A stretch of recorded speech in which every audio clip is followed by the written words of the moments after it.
किसी भी परिस्थिति में हमें अपनों का साथ नहीं छोड़ना चाहिए। जय श्री कृष्णा। दोस्तों, यह विषय बहुत ही ज्ञानवर्धक है।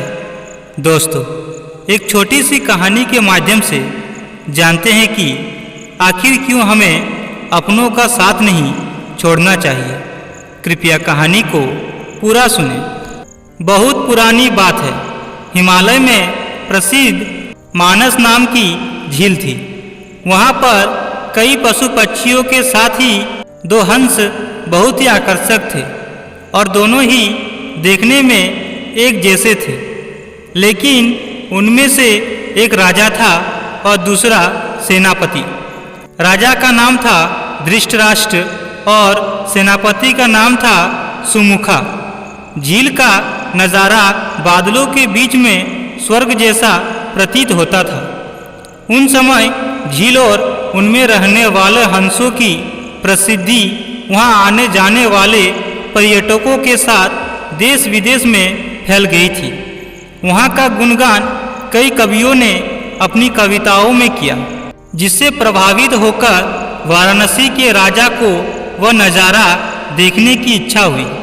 राजा ने अपने राज्य में बिल्कुल वैसा ही झील का निर्माण करवाया और वहाँ पर कई प्रकार के सुंदर और आकर्षक फूलों के पौधों के साथ ही स्वादिष्ट फलों के भी पेड़ लगवाए। साथ ही विभिन्न प्रजाति के पशु पक्षियों की देखभाल और उनकी सुरक्षा की व्यवस्था का आदेश भी दिया। वाराणसी का यह सरोवर भी स्वर्ग जैसा सुंदर था। लेकिन राजा के मन में अभी उन दो हंसों को देखने की इच्छा थी जो मानस सरोवर में रहते थे।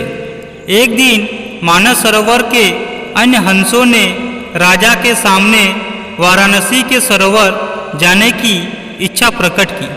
लेकिन हंसों का राजा समझदार था। वह जानता था कि अगर वह वहां गए तो राजा उन्हें पकड़ लेगा। उसने सभी हंसों को वाराणसी जाने से मना किया, लेकिन वह नहीं माने। तब राजा और सेनापति के साथ सभी हंस वाराणसी की ओर चल पड़े। जैसे ही हंसों का झुंड उस झील में पहुंचा तो अन्य हंसों को छोड़कर प्रसिद्ध दो हंसों की शोभा देखते ही बनती थी। सोने की तरह चमकती उनकी चोंच, सोने की तरह ही नजरे आते उनके पैर और बादलों से भी ज़्यादा सफ़ेद उनके पंख हर किसी को अपनी ओर आकर्षित कर रहे थे।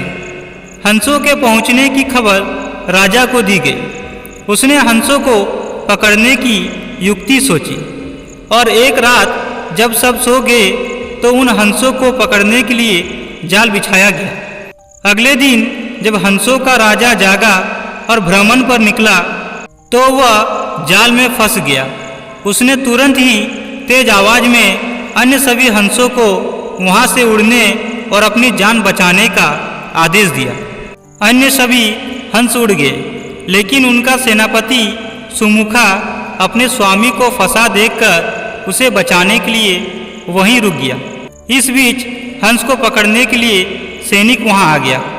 उसने देखा कि हंसों का राजा जाल में फंसा हुआ है और दूसरा राजा को बचाने के लिए वहां खड़ा हुआ है। हंस का स्वामी भक्ति देखकर सैनिक बहुत प्रभावित हुआ और उसने हंसों के राजा को छोड़ दिया। हंसों का राजा समझदार होने के साथ साथ दूरदर्शी भी था। उसने सोचा कि अगर राजा को पता चलेगा कि सैनिक ने उसे छोड़ दिया है तो राजा इसे जरूर प्राणदंड देगा। तब उसने सैनिक को कहा कि आप हमें अपने राजा के पास ले चले। यह सुनकर सैनिक उन्हें अपने साथ राजदरबार में ले गया। दोनों हंस सैनिक के कंधे पर बैठे थे। हंसों को सैनिक के कंधे पर बैठा देखकर हर कोई सोच में पड़ गया। जब राजा ने इस बात का रहस्य पूछा तो सैनिक ने सारी बात सच सच बता दी। सैनिक की बात सुनकर राजा के साथ ही सारा दरबार उनके साहस और सेनापति की स्वामी भक्ति पर हैरान रह गया और सभी के मन में उनके लिए प्रेम जाग उठा। राजा ने सैनिक को माफ कर दिया और दोनों हंसों को आदर के साथ कुछ और दिन ठहरने का निवेदन किया। हंस ने राजा का निवेदन स्वीकार किया और कुछ दिन वहाँ रुककर वापस मानस झील चले गए। इस कहानी से हमें यह शिक्षा मिलती है कि किसी भी परिस्थिति में हमें अपनों का साथ नहीं छोड़ना चाहिए।